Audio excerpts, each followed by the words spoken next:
Sa nakaraang kwento natin ay bigla na lamang nabiyak ang lupa at mayroong kung ano ang lumalabas mula sa biyak na lupa. At sa pagpapatuloy ng kwento, habang may lumalabas na usok sa biyak na lupa ay bigla na lamang may lumabas na kamay habang sina Kreutz at Yonwoo naman ay hindi man lang umaalis sa kanilang kinatatayuan. Habang tinitingnan ni Yonwoo ang lumalabas sa ilalim ng lupa ay sa isip-isip niya naman na ang sinasabi ng kanyang extrasensory perception na mayroong gumagapang na kung anong nilalang na may taas na 7 na metro mula sa ilalim ng lupa.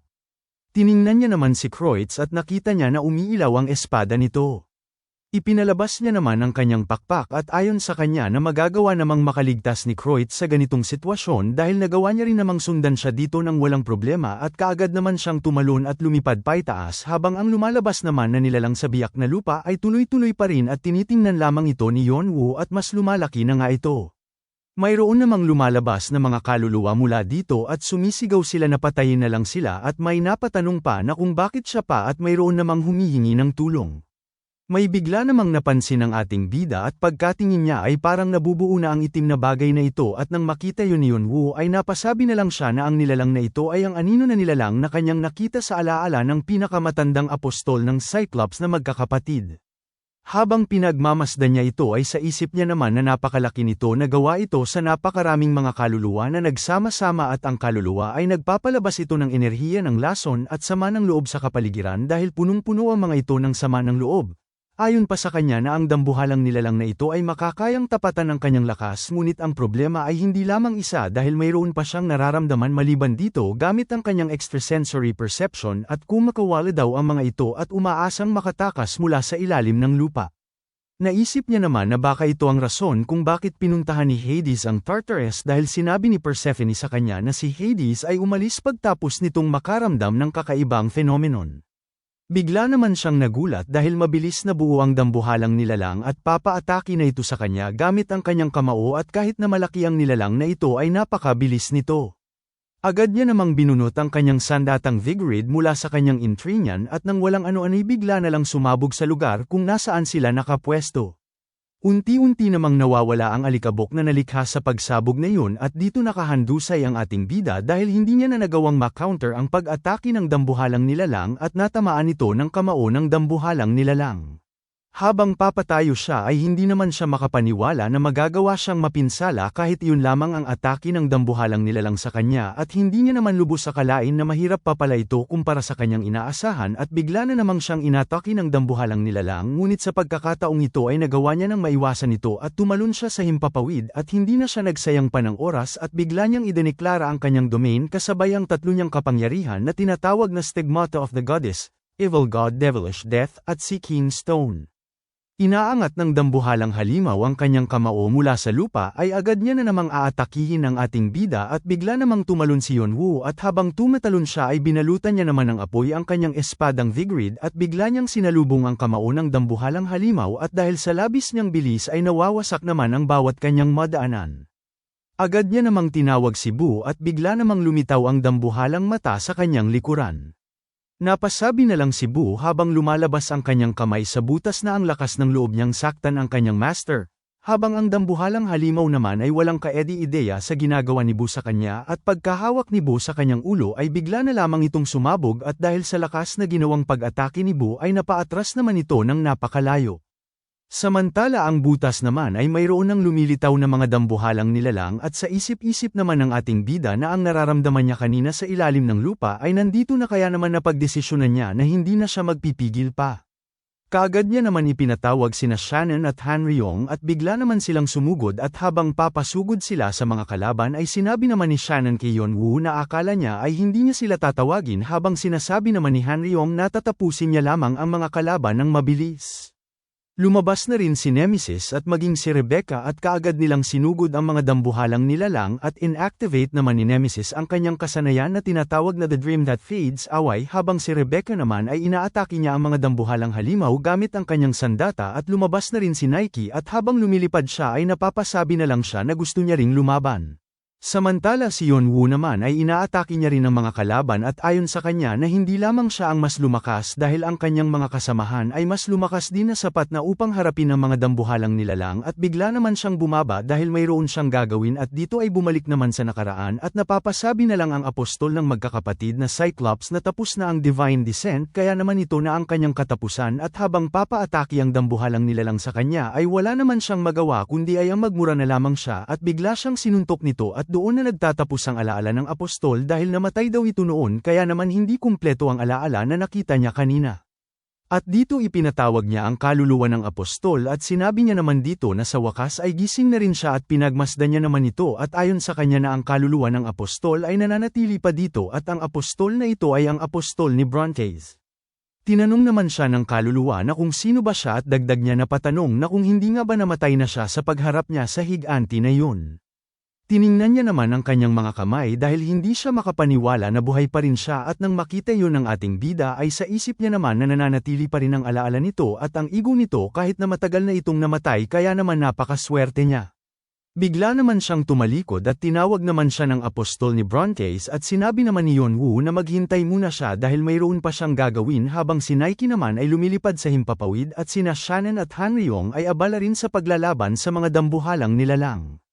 Maya-maya pa ay nasa himpapawid na si Yonwoo at sinusuri niya ang sitwasyon at nakita niya naman si Kreutz kaya naman sa isipan niya na ginagawa rin ito ang lahat ng kanyang makakaya ngunit hindi ito sapat upang maubos ang mga dambuhalang halimaw. Tiningnan niya naman ang mga halimaw at ayon sa kanya na hindi nakatakataka dahil ang bawat higanteng nilalang ay kapareho ng kanyang lakas at parang walang katapusan ang paglabas nila mula sa ilalim ng lupa. At naisip niya na ang digmaan na ito ay digmaan ng Atrisayon dahil kahit na manalo sila ay mapapagod naman silang lahat. Naisip niya din na kung mayroon mang mas malakas na kalaban sa susunod na pintuan ay natitiyak niya naman na hindi sila tatagal dito dahil sa pagod na kanilang nararamdaman mula sa pintuan dito. Ayon sa kanya na hindi sila pwedeng makipaglaban ng matagal dito at kailangan niyang mag-isip ng paraan upang matapos ang paglalaban na ito sa mas mabilis at sa abot ng kanyang makakaya. May bigla naman siyang napansin dahil ang kanyang itim na bracelet at anklet ay nanginginig at nagtataka naman siya na kung bakit ang dalawang ito ay nagre-react ng sabay na tila ba ay parang sinasabihan siya nito na mayroon siyang nakaligtaan na pinakaimportanteng detalye subalit wala naman siyang ideya kung ano iyon at napatanong sa kanyang isipan na kung ano ba ang kanyang gagawin sa lugar na ito na puno ng mga patay. Maya-maya pa ay napansin niya naman ang kwintas na ibinigay sa kanya ni Lana na tinatawag na si Talisman. Naisip niya naman na ang pintuan na ito at ang Seeking Stone at napangiti naman siya at napasabi na ngayon ay alam niya na hindi na nila kailangan pang makipaglaban sa una pa lang. Kaya naman napagdesisyonan niya na susubukan niya ito at habang sinusubukan niyang palabasan ang kanyang kapangyarihan ay sa isip niya na ang kanyang utak ay makakatanggap ng malakas na pagsabog kapag siya ay nabigo subalit kapag ito naman ang tamang sagot sa kanyang mga katanungan ay malaki naman ang pakinabang nito at sulit ang panganib at agad niya namang inutusan na kumalat ang kanyang kagustuhan. Pinunterya naman ito ang kanilang mga higanteng kalaban at isa-isa na nila itong pinasukan at habang nilalaban nina Shannon at Hanryong ang mga higanteng nilalang ay nagtataka naman si Shannon na kung bakit ba bigla na lang naging matamlay ang mga kalaban. Sinabi naman ni Hanryong na parang ang kanilang master ay mayroong sinusubukang bago. Ang ginamit na kasanayan ng ating bida ay ang tinatawag na Tannen Fear at ang kasanayan na ito ay binabawasan ang kapangyarihan ng mga kalaban at pinipigilan ito ang masigla nilang galaw. Maya-maya pa ay nakaramdam naman ng matinding hirap dahil ang sama na loob daw ng mga higanteng nilalang ay napakalalim na kagustuhan na kumukonekta sa mga ito ay hindi na kinakaya dahil sa napakarami ng mga ito at tila ba ay ang kanyang kamalayan ay parang maaalis ng mga ito. Pilit niyang nilalabanan na hindi siya mawala ng malay dahil sa lakas ng mga higanteng nilalang subalit lumabas sa kanyang sistema na pinapanatili ang kanyang katwiran sa pamamagitan ng kanyang cold-blooded na katangian. Linakasan naman ni Yonwoo ang kanyang loob at napasabi na lang siya sa kanyang isipan na mga hamak na kaluluwa lamang ang mga ito at siya ang komokontrol sa mga ito. Inactivate niya ang kanyang kasanayan na tinatawag na Souls of the Second Heaven at inutusan niya na naman itong kumalat sila. Binalutan naman ng mga kaluluwa ang mga higanteng nilalang at ngayon ay ang bawat isa sa kanilang ay binabalutan ng mga kaluluwa na pinakawalan ng ating bida habang nangyayari yun ay nagtataka naman si Kreutz at napapatanong na kung ano ba ang bagay na ito. Agad namang naghanda si Yeonwoo ng isang mahika at ang mahika na ito ay tinatawag na Soul Harvester at nabuksan na rin ng tuluyan ang kanyang koleksyon ng kaluluwa at ang kasalukuyan na kaluluwa na kanyang maiimbak ay nasa 20,052 at bigla niya namang ipinakalat ang kanyang kapangyarihan sa mga higanteng nilalang at bigla na itong hinigop patungo sa loob ng kanyang koleksyon. Habang hinihigop niya ang mga ito ay bigla niya namang ipinatawag si Nemesis at nagbabala naman ng sistema dahil ang kanyang hinihigop ay mga multo at hindi naman mga kaluluwa ang kanyang inaani at ang mga ito daw ay mabangis na lumalaban. Binalaan din siya ng sistema na ang status ng mga multo ay mas malakas pa kumpara sa kanya kaya naman hindi niya ito mapang-ibabawan. Labis namang nagtataka si Nemesis sa kanya at tinanong siya nito na kung sinusubukan niya bang maging kasamahan ang isang bagay na hindi niya napatay. Wala namang naging tugon si Yeonwoo sa katanungan nito kaya naman napasabi na lang si Nemesis na nakuha niya ang gusto niyang iparating sa kanya kaya niya siya pinatawag at ngayon ay papatulugin niya ang mga ito sa pamamagitan ng panaginip. Ang koleksyon ng kaluluwa ay napuno ng walang bisa. Ang ari-arian ng mga koleksyon ng kaluluwa ay binago sa walang bisa. Ang katangian ng multo ay pinalitan sa pagiging void at ang kanilang panlalaban ay nababawasan na at sa pilitan niyang ginagawang kasamahan ang mga multo na mayroong void. Maya-maya pa ay natapos na nga ng ating bida ang paghigop niya ng sapilitan ng mga multo at sa tulong na rin ni Nemesis. Masayang-masaya naman siya dahil nagawa niya ring maalipan ang mga ito. Samantala si Kreutz naman ay hindi makapaniwala sa ipinapakita ni Yeonwoo na kapangyarihan. Makalipas ang ilang sandali ay lumabas sa sistema ng ating bida na ang lahat na kanyang nakolektang mga multo ay 121,334 at habang pinagmamasdan niya ang kanyang nakolektang mga multo ay sa isip niya naman na hindi siya makapaniwala dahil higit sa daan-daang libo ang kanyang nakolekta dahil ayon sa kanya na ang kanyang kasalukuyang koleksyon ay makakaya lamang ang nasa 20,000 at napagtanto niya naman na kaya naging lampas sa 100,000 ang multo na kanyang nakolekta dahil sa tulong ng Void. Tinignan niya naman na nanginginig ang kanyang itim na bracelet at ayon sa kanya na ang nakuha niyang mga kaluluwa ay mataas na klase at hindi naman siya makapaghintay na gamitin ang lahat ng ito kapag natapos niya ng may digest ang lahat ng mga ito. Bigla namang nagsalita si Nemesis at sinabi niya sa ating bida na huwag niyang kalimutan na kung sino ang gumawa ng lahat ng ito dahil siya ay inutusan niyang akuin ang kanyang gawain at siya ang nagpapanatili sa pagkontrol ng mga multo. Sagot naman ni Yeonwoo na natutulog naman siya sa Philosopher's Stone sa lahat ng oras kaya naman iminungkahi niya na huwag na siyang magreklamo pa. Tugon naman ni Nemesis na subalit si Nike ay natutulog rin sa Philosopher's Stone.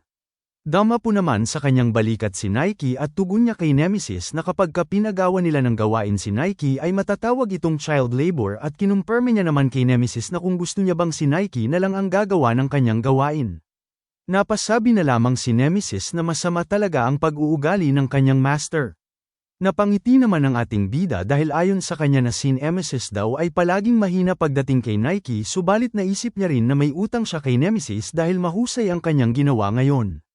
Bigla naman siyang naglakad habang sinasabi niya na tapos na siya sa kanyang gawain at pinuntahan niya ang apostol ni Brontes at sinabi niya na humihingi siya ng paumanhin dahil pinaghintay niya ito. Gulat naman na parang may halong takot na nagtatanong ang apostol ni Brontes na kung sino ba siya at kung paano ang isang hamak na manlalaro lamang ay ginagamit ang kapangyarihan ng kamatayan. Sa isip naman ng ating bida na ang kagustuhan daw ng apostol ay unti-unti nang kumakalat at tugon niya naman sa sinabi ng apostol ni Brontes na wala na silang sapat na oras upang sagutin ang kanyang tinatanong at pahintulutan niya siyang tanungin siya ng iilan na mga katanungan. Tinanong niya naman ito na kung ang kanyang channel ba na patungo kay Brontes ay kung konektado pa at kung nasaan na nga ba si Hades. Pagkarinig ng apostol ng itinanong ni Yeonwoo ay labis naman siyang nagulat kaya naman kinumpirma niya na kung tinanong niya ba ang patungkol sa kinaroroonan ng Diyos na si Hades at kung bakit niya alam ang patungkol doon. Ipinaliwanag naman kaagad ni Yeonwoo na humingi ng tulong sa kanya si Persephone at dagdag niya pa na hindi niya nasasabihin ang lahat ng detalye patungkol dun dahil hindi na sapat ang kanyang oras at baka tuluyan na siyang mawala bago pa man niya marinig ang patungkol sa paghingi ng tulong ni Persephone sa kanya. Sinang-ayunan naman ng apostol ni Brontes ang sinabi ng ating bida kaya naman sinabi niya na kung isa nga siyang sugo ni Persephone ay ibabahagi niya sa kanya ang kanyang sekretong misyon at ipinaliwanag niya habang pinagmamasdan si Yeonwoo na si Brontes na kanyang Diyos ay nandito na sa lugar na ito na namamalagi sa matagal ng panahon dahil sinusunod nila ang prophecia at naghihintay sa kanyang pagdating sa lugar na ito. Nagtataka naman si Yeonwoo kung bakit niya nabanggit ang prophecia patungkol sa kanya. Bigla namang umilaw ang apostol at iminungkahi niya na dahil wala na siyang sapat na oras ay kausapin niya na lang ang kanyang Diyos na si Brontes at nang walang ano ay bigla na lamang siyang binagsakan ng liwanag na nagmula sa kalangitan. Alam naman ng ating bida na ang tawag sa kasanayan na ito ay isang divine descent kaya naman napagtanto niya na ginamit ng apostol ang lahat ng kanyang natitirang banal na kapangyarihan para lamang magamit ang kasanayang ito. At mayroon namang biglang nagsalita mula sa liwanag at nagtatanong ito na kung siya nga ba ang nagpatawag sa kanya. Ang Diyos na ito ay si Brontes at ito ang panganay sa tatlong magkakapatid na Cyclops at sinasabi na kinukonsumo nito ang kanyang pagka-Diyos at naghihintay lamang ng pagdating ng kung sino upang maipagpatuloy nila ang kanilang misyon. Tiningnan naman ni Brontes ang ating bida kaya naman bigla niyang ipinalabas ang kanilang isang kahon sa kanyang kamay at ipinaliwanag niya na ang kanilang misyon ay ang sundin ang utos ni Hades at pasekretong dalhin ang apoy patungo sa Tartarus. Subalit ang impormasyon ay kumalat at dahil doon ay hinabol sila ng kanilang mga kalaban ngunit isinakripisyo ng nakatatandang kapatid ang kanyang sarili para lang makatakas ang iba niyang kapatid. Bumukas naman ang kahon na nasa mga kamay ni Brontes at ang nasa loob nito ay kumikinang na parang isang hugis bituin at pagkakita ni Yonwoo ay nagtataka naman siya na kung yan na nga ba ang tinatawag na apoy at napatanong siya kay Brontes na kung ito ba ang Luciel Soulstone. Sagot naman ni Brontes na yan nga ang ibang tawag sa bagay na ito subalit nasanay na silang tawagin itong light o apoy o primordial fire. Nagtataka naman si Yonwoo kung bakit ba tinatawag nila ito na primordial fire. Sinabi naman ni Brontes kay Yonwoo na kailangan ng kanilang Panginoon ang bagay na ito at magsasalita pa sana siya ngunit bigla namang nagsalita si Yonwoo at seryoso naman siyang pinakiusapan nito na ipaliwanag niya ng mas detalyado sa kanya dahil gusto niyang malaman ang patungkol sa tinatawag nilang primordial fire, at iminungkahi niya naman na unahin muna niyang ipaliwanag sa kanya ito bago pa man ang kanilang tunay na pag-uusapan. Sa isip-isip naman ng ating bida na ang primordial fire ay kilala bilang Luciel Soulstone at ngayon ay malamang na nasa mga kamay na ito ni Viera Dun sapagkat noon ay pagmamay-ari ito ni Jongwoo. Ang tatlong magkakapatid na Cyclops ay dinala ang Soulstone noon at nawala ito ng 200 na taon na ang nakakaraan kaya naman ang ibig na sabihin lamang nito ay nabigo ang magkakapatid sa paghatid ng Soulstone kay Hades at napasa kamay ito ni Jongwoo pagtapos ng maraming siglo at ninakaw naman ni Viera Dun ito kay Jongwoo. Umiiling naman si Yonwoo dahil ayon sa kanya na parang may mali sa kanyang iniisip at naiisip niya na ang Soulstone na ipinapakita ni Brontes sa kanya ngayon ay kakaiba kumpara sa nakita niya sa journal ng kanyang kapatid kaya naman napatanong siya sa kanyang isipan na kung ano ba ang nangyayari at kung mayroon bang dalawang Soulstone. Napabuga naman ng hangin si Brontes kaya naman napasabi na lang siya kay Yonwoo na parang hindi ito matatahimik kapag hindi niya narinig ang buong istorya at sinabi niya pa na naiintindihan niya naman ngunit kukulangin na sila sa oras kaya naman papaikliin niya na lang ang pagpapaliwanag. Noon ay mayroong primordial fire na binabantayan ni Lucille at siya ay tinatawag na Flamekeeper subalit nagkamali si Lucille na dapat hindi niya ginawa at yun ay ang linunok niya ang bagay na kanyang dapat na protektahan sa pagnanais na mas magkaroon pa ng kapangyarihan kaya naman doon na nabuo si Lucifer. Nang malaman yun ng mga Diyos at demonyo ay labis naman silang nagalit at dahil doon ay pinunit nila ang pakpak ni Lucifer. Pagtapos noon ay doon na nabuo ang alamat na nagsasabi na ang linunok na primordial fire ni Lucille ay gumawa ng spark. At ang bagay na ito ay hindi magawang mapanatili ni Lucille sa kanyang sarili gayunpaman ay hindi pa rin niya ito nagawang maibalik ang apoy at nanlaban ito hanggang sa huli at habang nahuhulog ito sa mababang lupain ay pinakalat niya ang kanyang kaluluwa sa maraming parte. Sa madaling salita, ang bagay na kanyang tinatawag na Soulstone ay isang fragment ng kaluluwa ni Lucille at dito na nasealed ang primordial fire. Ang apoy naman na ipinakita niya sa kanya ay ang tinatawag na Castitas at isa ito sa 5 fragment na nawala nila habang sila ay bumababa sa mababang parte ng lupain. Nagtatakang tanong naman ni Yonwoo sa kanya na kung ilan ba ang kabuuang piraso nito. Sagot naman ni Brontes na 14 na piraso dahil si Lucifer daw ay binasag ang parehong liwanag at kadiliman at hinati ito sa 7 kabutihan at 7 kasamaan. Nang marinig yun ni Yonwoo ay napaisip naman siya na nagkamali siya na iniisip niya na tanging isa lamang ang Soulstone at sana ay kinonsidera niya ang posibilidad na mayroong madami nito kaya naman para sa kanya ay magandang balita ito. Ayon pa sa kanya na sapat na daw para kay Viera Dun ang isang Soulstone para lamang malamon nito ang Mother Earth at makaakyat sa kalangitan. Napagdesisyonan niya naman na iipunin niya ang natitirang mga Soulstone. Nagtataka naman si Brontes kay Yeonwoo dahil hindi niya alam ang impormasyon patungkol dito. Tinanong naman siya ni Yeonwoo na kung ano ba ang ibig niyang sabihin. Itinuro naman ni Brontes ang nasa kanyang katawan sabay sabi niya na mayroon na siyang isang soul stone at napagtanto naman ni Yeonwoo na kung ano ba ang ibig sabihin ni Brontes sa kanya kaya naman bigla niyang kinuha ang nasa kanyang bulsa at ipinalabas niya ang orasan na ibinigay sa kanya ng kanyang kapatid. At sinabi naman ni Brontes na ang bagay na nasa kanyang bulsa ay isang magandang pagkakagawa na artifact na maging siya ay mahihirapan sa paggawa ng ganitong klaseng gamit. Kaya naman napatanong siya kay Yeonwoo na kung mayroon bang craftsmaster sa mababang lupain na kayang gawin ito subalit lumalabas na parang hindi na gumagana ito. Nang marinig yun ni Yeonwoo ay labis naman siyang nasasabik kaya naman tinanong niya si Brontes na kung kaya niya bang masabi na huminto na sa paggana ang kanyang relo at nakiusap naman siya na sabihin niya sa kanya ang kanyang nalalaman ngunit bigla namang nagsalita si Brontes na hindi maaari at sinabi niya pa na wala na silang sapat na oras at kung hindi nila mapag-usapan ang kanilang dapat na pag-usapan ay maglalaho na lamang siya ng biglaan. Wala namang nagawa si Yeonwoo kaya naman napabuntong hininga na lamang siya at sinang-ayunan niya ang sinabi ni Brontes. Ipinaliwanag naman kaagad ni Brontes na kagaya nga ng kanyang binanggit kanina na patungo ito sa Tartarus dala ang Castitas sa ilalim ng utos ng Diyos na si Hades. Ayon sa Diyos na si Hades na ang kadiliman ay patungo na sa Tartarus at siya bilang craftsman ay hindi sinabi sa kanya ang importanteng detalye ngunit mayroon siyang isang bagay na nasisigurado at iyon ay ang mga higanti at mga titans na mga makasasala ay ikinulong sa Tartarus at sinusubukan nilang maibalik ang kanilang kapangyarihan upang makatakas sa pagkakakulong sa kanila. Kinumpirma naman ni Yeonwoo sa kanya na kaya sila ipinatawag ni Brontes dahil sa kanilang angking galing sa paggawa ng mga sandata at dahil sa Soul Stone. Tugon naman ni Brontes sa kanya na tama ang kanyang sinabi dahil subalit sa kabila ng kanilang paglalakbay ng pasekreto ay natiktikan pa rin sila ng mga higanteng kaluluwa kaya naman hinabol sila. Napaisip naman si Yeonwoo pagkarinig niya at ayon sa kanya na parang may kung sino ang nagpakalat ng impormasyon patungkol sa sitwasyon ng Tartarus. Nakita niya naman na unti-unti nang nawawala si Brontes at habang unti-unti itong naglalaho ay sinabi naman ni Brontes sa kanya na iiwan niya na sa kanyang mga kamay ang natitirang gawain at gumaan naman ang kanyang loob dahil hindi napunta sa wala ang kanyang pag-aantay at nagagalak naman siya na nagawa niyang ipasa ang impormasyon at ikwento niya naman na ang tanging pagsisisi na lamang ang natitira sa kanya ay hindi niya nagawang matulungan ang kanyang mga kapatid kahit na siya pa ang panganay. Nang marinig yun ni Yeonwoo ay napagtanto niya naman na ang pagsisisi daw ni Brontes ay ito ang rason kung bakit ito naghintay ng napakatagal na panahon at nagpakahirap para lamang sa kanyang pagdating na sinasabi na siya ang Propaceia.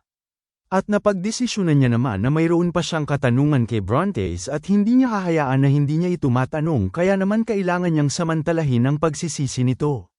Habang naglalaho na si Brontes ay tinawag naman siya ni Yeonwoo na siyang ikinagulat niya naman at bigla nitong kinumpirma sa kanya na di ba ay gusto niyang tulungan ang kanyang mga kapatid at kung gusto niya bang tulungan si Hades at matalo ang mga higanti at titan. Tugon naman ni Brontes habang siya ay naglalaho na natural lamang na hilingin niya na matalo ang kanyang mga kalaban subalit sa ngayon ay huli na. Iminungkahi naman ni Yeonwoo sa kanya na kung sa gayon ay maging isa niya siyang kasamahan at labis namang nagtataka si Brontes sa iminungkahi nito sa kanya at bigla na lang inabot ni Yeonwoo ang kaluluwa ni Brontes at inactivate niya ang kanyang kasanayan na may kaugnayan sa kamatayan at kaluluwa at ayon pa kay Yeonwoo na kahit na ang patay na Diyos ay dapat mapasa kanya ang kapangyarihan nito dahil si Braham nga ay naging isa niyang kasamahan at bigla na lamang bumalik ang kaluluwa ni Brontes at napagtanto naman ni Brontes kung kaninong descendant ito kaya naman hindi siya makapaniwala.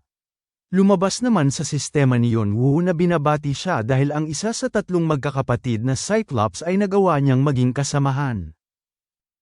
Hanggang dito na lang muna mga bossing. Kung gusto mong subaybayan ang kwentong ito, mag-like, comment, at subscribe at i-hit mo na rin ang notification bell para ikaw ang unang makapanood pag may bago tayong upload.